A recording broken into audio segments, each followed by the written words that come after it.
जगन्नाथ महाप्रभु की अद्भुत लीला। एकादशी के दिन पुरी में महाप्रसाद क्यों मिलता है?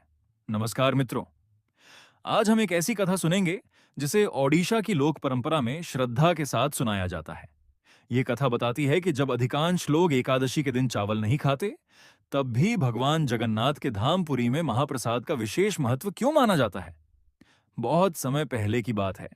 आषाढ़ मास की एकादशी का दिन था। चारों ओर भक्ति का वातावरण था। मंदिर में हजारों श्रद्धालु भगवान जगन्नाथ, बलभद्र और माता सुभद्रा के दर्शन के लिए आए थे। उसी समय एक वृद्ध भक्त मंदिर के बाहर बैठकर रो रहा था। वह बहुत गरीब था। कई दिनों की कठिन यात्रा करके वह पुरी पहुंचा था। उसके मन में केवल एक ही इच्छा थी, भगवान का महाप्रसाद प्राप्त करना। लेकिन उसी दिन एकादशी थी। कुछ लोगों ने उससे कहा, आज चावल मत खाना, नहीं तो व्रत का फल नहीं मिलेगा। वृद्ध भक्त असमंजस में पड़ गया।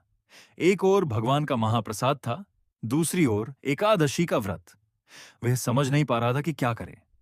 उसने मंदिर के एक विद्वान पुजारी से प्रार्थना की, मुझे सही मार्ग बताइए। मैं भगवान का अपमान भी नहीं करना चाहता और व्रत भी नहीं तोड़ना चाहता।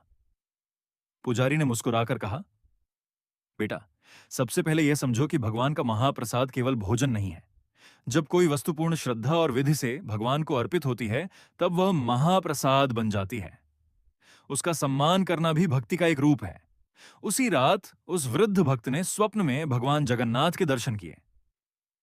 भगवान ने प्रेम से कहा, हे भक्त, मैं अपने भक्तों का प्रेम देखता हूं, केवल उनका भोजन नहीं।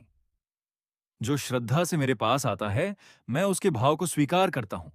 अपनी परंपरा का सम्मान करो और दूसरों की परंपरा का भी आदर करो। सुबह जब उसकी आंख खुली, उसका मन शांत था।